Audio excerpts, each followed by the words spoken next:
There's an NBA rookie so underrated right now that no one knows him. He's a very skilled player. Just look at this clip.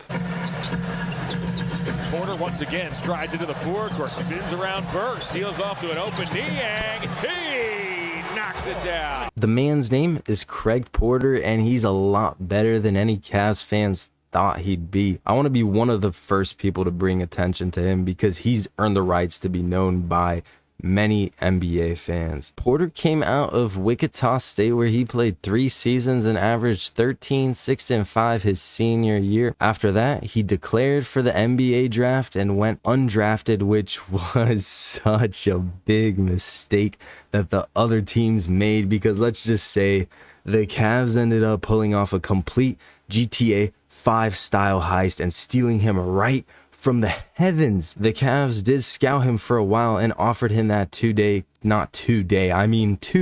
contract. Of course, he accepted that. Now, the 2023 Summer League is where Porter really started to shine, playing with Imani Bates, Sam Merrill, and Isaiah Mobley. Seeing him play in the Summer League was honestly a fun opportunity to witness how good he was and to really see glimpses of what he could be in the future for the Cavs. Porter ended up averaging 12, 7, and 5 in the Summer League, and he played a huge role in helping the Cavs win the whole Summer League tournament. I'd already started to get excited about this guy, but I didn't know that he'd actually end up breaking into the rotation, you know? I thought they were going to start off small with him, but no, the injuries caused him to break straight into those rotations. I mean, fast forward to this regular season, Porter got very few minutes in the beginning of this season, and he didn't really get much playing time until Donovan Mitchell went down. I'm betting he's a happy guy right now, though, because the injury gave him the moment to really put on a great show, and I know he's going to get that bag soon enough, no doubt. The Cavs obviously didn't expect to play him much this season because, you know, they're going to keep him in the G League, let him learn the game first, develop his game, learn the system. He's proved to them, though, that he's already ready to play. He doesn't need the G League. They ended up having no choice and basically had to play Porter, and boy, they didn't regret that, that's for sure. Porter played against the Pistons not too long ago when Mitchell wasn't playing, and he had a really good game. He managed to score 12 points in 16 minutes, which was pretty impressive. The Cavs then played the Nuggets, the freaking Nuggets, and Porter put up 21 points, 4 rebounds, and 4 assists in 25 minutes on 7 of 10 from the field. That's really dang good to be putting up those type of numbers against, you know, the defending champs of the league.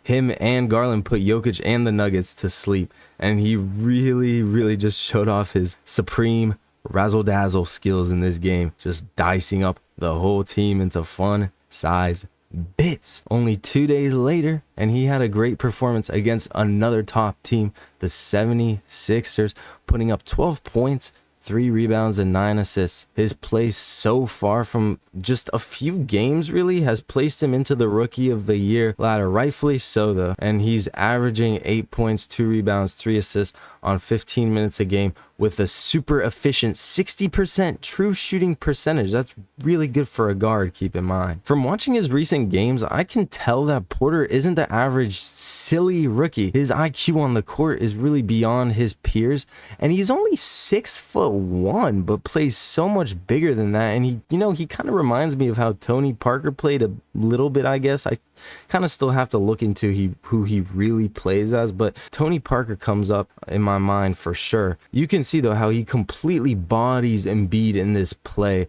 and Embiid is a big dude, as you know. In this other play against the Nuggets, he finds an opening in the lane and shifts his speed to get that bucket against the 2 defenders that were on him. He also keeps an eye out for his teammates. As you can see, he sees that wide open shooter right away, and he just beams the ball to him. He's not much of a 3-point shooter himself, but he really knows how to make his way to the rim, and he has such a sharp eye for his teammates.